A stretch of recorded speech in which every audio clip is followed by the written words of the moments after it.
सारा विश्व में अनेक मंदिर रही जहाँ सेमानंकर किछि ना किछि विशेषत्व पई प्रसिद्ध।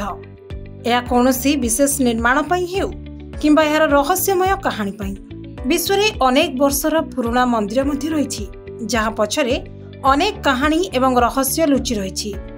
आज आमे आपनकु एपरि एक मंदिर विषय कहबाकू जाउछु जहाँ समुद्र मझिरे निर्मित एवं सापंक द्वारा सुरक्षित।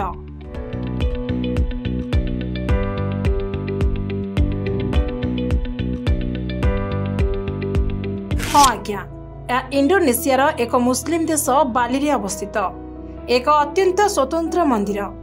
एही मंदिर समुद्र कूल अवस्थित एक बड़ पत्थर उपरे निर्मित। यह विश्व में तानाहालट मंदिर नाम प्रसिद्ध। यह अनन्य मंदिर निर्माणर कहानी मध्य बहु आकर्षणीय। यह जानिबा परे मध्य आपण निश्चित भाव में आश्चर्य होइजिबे। मंदिरटी जो पत्थर उपरे अवस्थित ता 1980 मसीह दुर्बल एवं भांगी पड़ाक लगिला। तापरे मंदिर एवं आखपाख अंचल को विपदपूर्ण घोषणा करा जायतिला। परे जापान सरकार इंडोनेशिया को सुरक्षित रखिबारे सहाय करथिले। एहा परे पत्थरर प्राय 1/3 को कृत्रिम पत्थर द्वारा आच्छादित करा जायतिला एवं तापरे एहाकु एक नूतन रूप दिया जायतिला।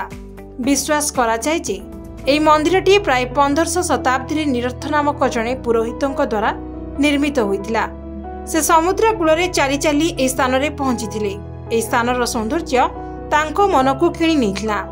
कुहा जाय जे पुजारी ए स्थान रे समुद्र देवतांको मंदिर निर्माण करबाकू निकटस्थ मत्स्यजीवी को अनुरोध करथिले।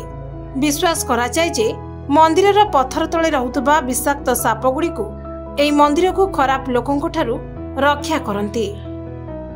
ब्यूरो रिपोर्ट उत्कल खबर।